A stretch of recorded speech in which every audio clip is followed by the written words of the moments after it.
my name is Amber Vanderburg, and I am based here in the I'm based in the United States, and I have worked with teams really all over the world. Yeah, I've worked with several teams in Nepal, and I work with a group called the Pathways Group. So that's actually my company. So we have a group of facilitators and a group of trainers that we go in and we help teams perform at a higher level. So we very much focus on that human element of team performance. And within our team specifically, we work hand in hand with a lot of technology teams. We work with a lot of software teams, a lot of developers, and improve that communication side, that collaboration, the teamwork, to help us create better product, to help our projects stay on time, and to really help us create a more fruitful environment so that we can really be our best within our teams. So that's a little bit about me. I have worked and lived on and traveled to a variety of different places. So I physically have went to a little over 30 countries, but we've worked really all over the world with different companies. And so as I've worked with a variety of different companies and different team dynamics, I found that there's a few different action steps that we can take as leaders and as resilient leaders to really help our teams perform and to help our teams be successful. And oftentimes I find that these areas are really opportunities for clarity.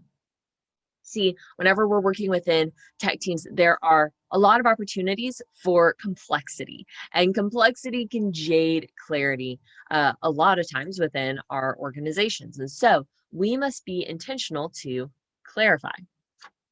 So the first thing that we must clarify is our relationships. We must clarify our relationships. Let me ask you something. We're going to go into the chat here for a moment. I'm going to ask you a couple of questions. Would you rather, actually, no, I'm going to do this game. Within your surroundings, I want you to find 2 items around you. All right, I want you to find 2 items around you. The first item that I want you to find is going to begin with the first letter of your first name. All right, so the first letter of your first name. So let me see here. I'm looking around. So my first name is Amber. And so something around me. This is, you can't see it. This is an award. All right, so A is for Amber, A is for award. So I have my award right over here. And then the next thing I want you to find is something around you that begins with the first letter of your last name. So my last name is Vanderburg. This is a velvet Elvis. A velvet Elvis. All right, so I want you to find 2 items around you, one that begins with the first letter of your first name, one that begins with the first letter of your last name. And I want you to put in the chat what you found. There's 2 different items.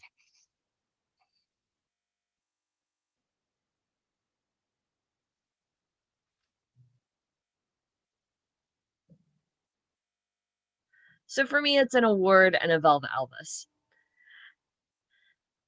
And by a quick way, a match and a stick. Absolutely. Very good. And by doing a quick activity like this, we have an entire catalog of different games that we'll play that just take a few minutes. It allows you to get more of an insight of people's surroundings. You can see the environment that they're in, and you're able to get to know them a little bit better. See, an apple and a pin, absolutely, right? So now I know maybe what people like, right? So you can see, oh, we have 5 people on our team that have dogs. Some might have kids. Some might be in their office. Some might be in their home. And we can get a quick snapshot of what the environment is within our teams and use those opportunities, use that knowledge and understanding to ask follow-up questions to truly build relationships. Oftentimes within our teams, the biggest disconnect really comes from a lack of communication and a lack of relationship. Especially whenever I'm working within a remote team, I have to be extremely intentional to build relationships with my teams. It's not going to happen just without any intention, right? We have to be very intentional. So here's some action steps that I do. And this is something that you can practice while, if you are in school, you can practice this with your classmates as well. Whenever I go into a team, whether it be in person or virtual, I'm very intentional to ask, how are you doing today? It's really that simple. I'll ask follow-up questions and say, hey, do you have anything going on this weekend? Are you doing anything to celebrate the holiday? Right? And so I'll ask some questions to start gaining understanding.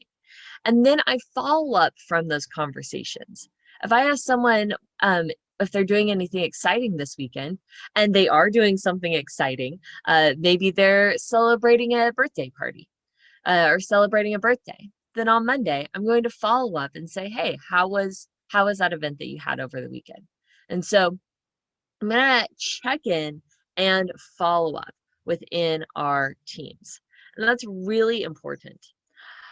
Within our, especially within a remote team, right? And within a hybrid working environment, a lot of organizations that I work with right now, we are asking a very important question, which is, what is the difference between me sitting in my pajamas, working on the couch for company A, for your company, versus sitting in my pajamas, working on the couch for company B?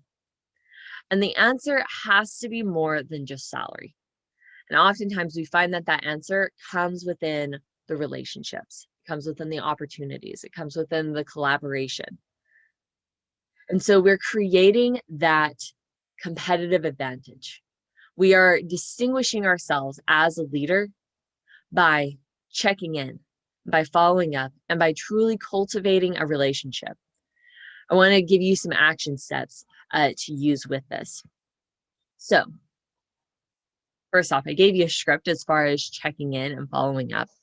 I also encourage you to tell stories and to share stories. Whenever you are sharing stories, you're recounting, you are, especially within an organization, if you have people that are coming into your team, this is a great opportunity for you to share the stories of past successes, of past failures, of past challenges moving forward, right? So as we're sharing these stories, it lays a foundation, it lays understanding for us to continuously move forward. And you can do this on a personal level as a leader and tell those personal stories, but on an organizational level, you can also share these stories and say, hey, let me tell you about a time whenever we faced a really big challenge, and this is how we overcame it. And this will establish a sense of camaraderie among your team. We can say, hey, whenever we face challenges, we know that we faced challenges in the past. Remember that? And we've overcome them. And now whenever we're facing these new challenges, we know the skills and we have the resilience to move forward. So the first area that we must clarify, provide clarity within our leadership, is clarity within relationships. And the action steps that I want you to take is to check in, to share stories, to engage in team building, meaning involve people in your conversations, involve people in the progress that you're making as a team. See the value of other people within your team. And then also find a way to stand out. Again, the way that we stand out within our company has to be beyond a salary. It's going to come from that culture and from those relationships. Now, the next area of clarity that we can provide within our teams to help them become more resilient and to help them truly be successful is to provide clarity within our communication. So you want to provide clarity within your communication.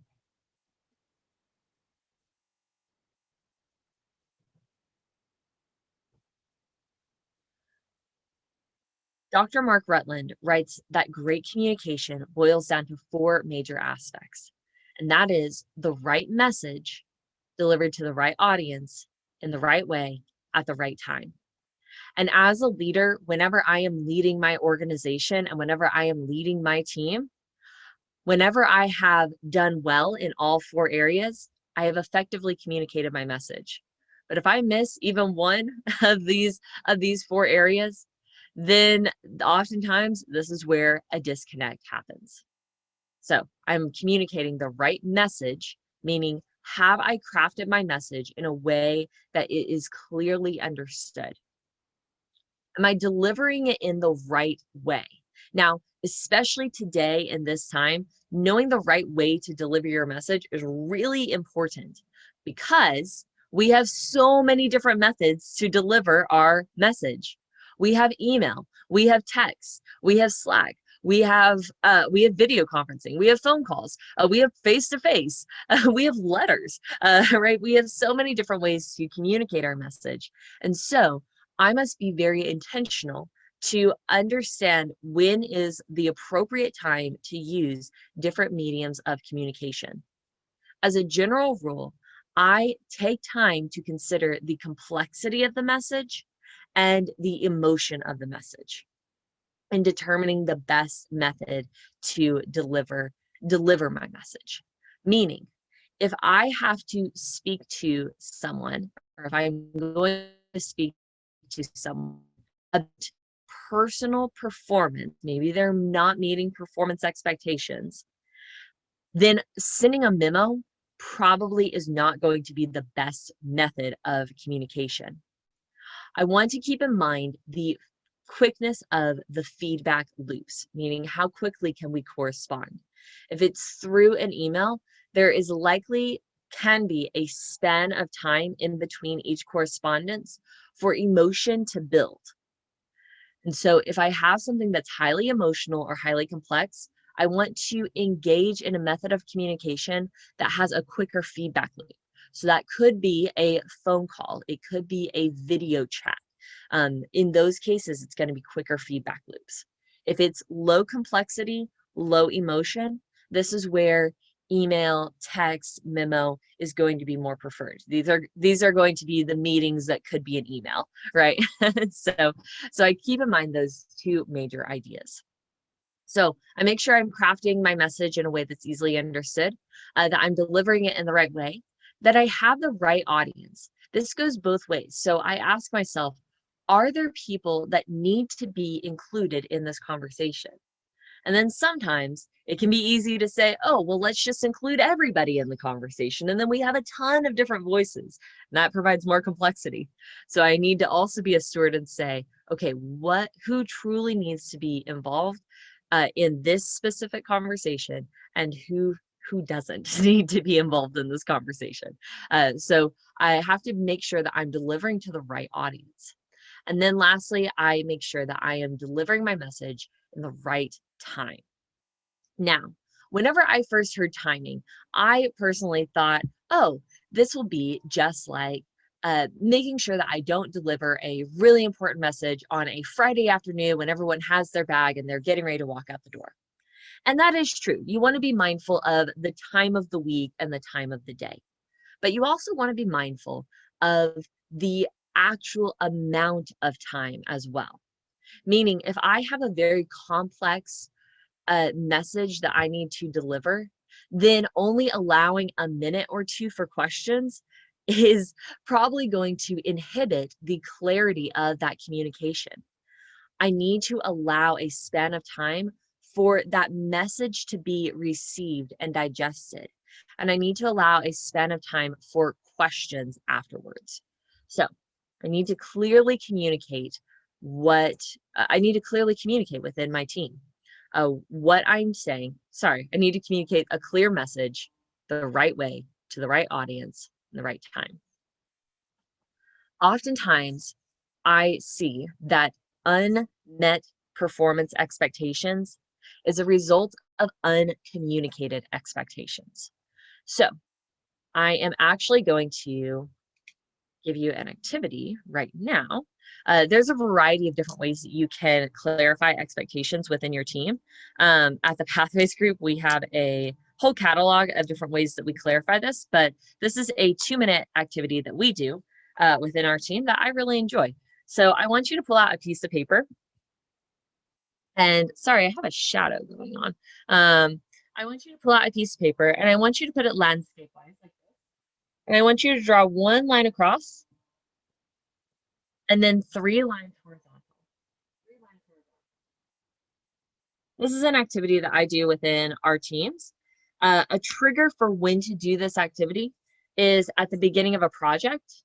I do this activity whenever I am getting ready to work with a new team, or whenever I'm getting ready to work with a new project as well, or a new client. So you should have 8 boxes on a piece of paper right now. And I want you to think of a group project that you are working on right now. Now, this could be a project that you are working on in your school. It could be the team that you're working in could be within your family. Maybe you're planning something within your family. You could think of, yeah, any situation where you are working with multiple people to work towards a goal. And I want you to have that idea in your mind. Now, I'm going to give you not a lot of time. I'm going to give you 15 seconds per box to outline an expectation that you have of your team members as you are working towards this goal. It could be that they show up on time, could be that they have a good attitude. It could mean that they meet certain performance expectations. If you're building code, if you're a developer, that you can have certain expectations on what that's going to look like as well. Okay, so I'm going to give you 15 seconds per box. Whenever I say the word next, you must immediately leave the first box and go to the second box. And whenever I say next again, you'll leave the second, go to the third, so on and so forth. On your mark, get set, go. What is an expectation that you have of your team? Now, I'm actually drawing pictures of what that actually looks like, what the image is. Ready, next. It's not a lot of time. What is an expectation of your team?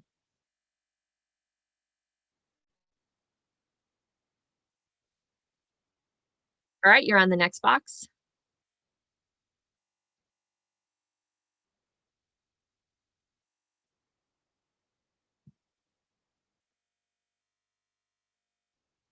What's a expectation that you have within your team? Next box.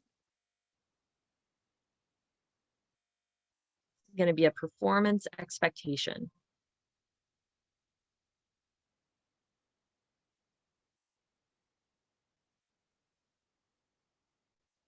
Next box, you're halfway there.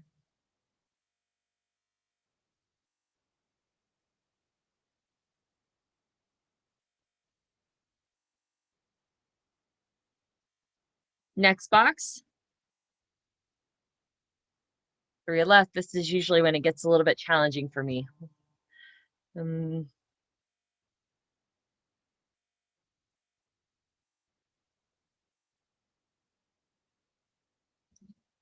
Next box, 2 left.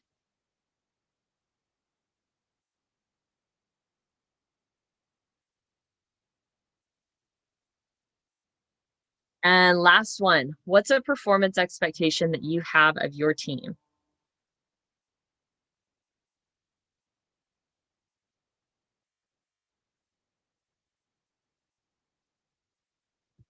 Three, two, one, and time.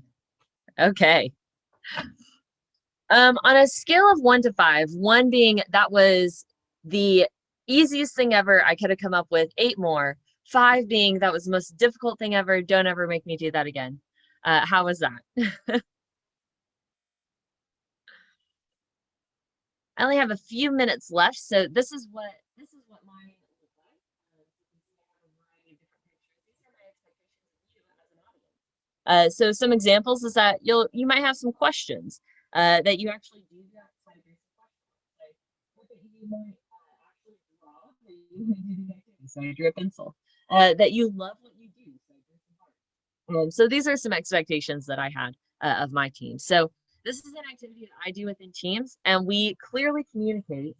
So I'll do this within a team, and we will compare what are the different expectations that we have of each other.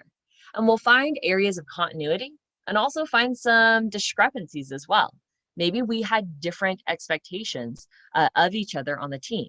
And so we're able to clarify our communication by having an open conversation and saying, what are the expectations that we have of each other?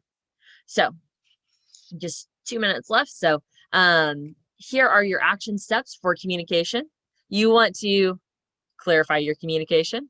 Make sure you're using the right tools, that you have the right strategy, and that you're having an opportunity for conversation.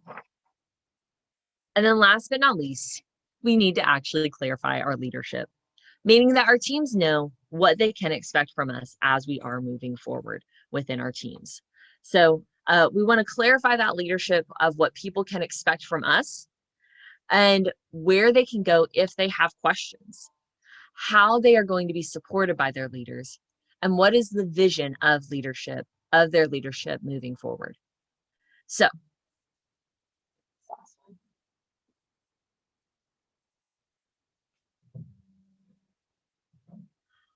resiliency in leadership often comes from clarity.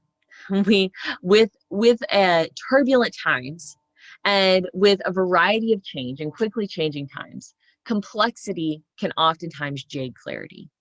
And I find that as leaders, we can equip our teams and prepare our teams to be more resilient, to have to act with confidence and act with clarity as we clarify the relationships that we have. We clarify the communication that we're delivering, and we clarify the leadership moving forward. So I'm so excited for the clarity. I'm so excited for the leadership and the resilience that this group has the opportunity to lead forward in the years to come. We're working together as a team to achieve something amazing. And I believe truly that if you can achieve your dreams all on your own, then you're probably not dreaming big enough. We must work with teams and work with others to achieve something bigger than ourselves. By these simple tools, we can act with confidence as we truly create the future. So thank you so much for having me here today. I'd love to connect. I'm the only Amber Vanderburg on any social media, so I'd love to reach out on LinkedIn, Twitter. I'm available, Facebook, Instagram, YouTube, I'm there. So for you to reach out. I'd love to continue the conversation. Thank you so much, and I hope that you have a wonderful rest of the day.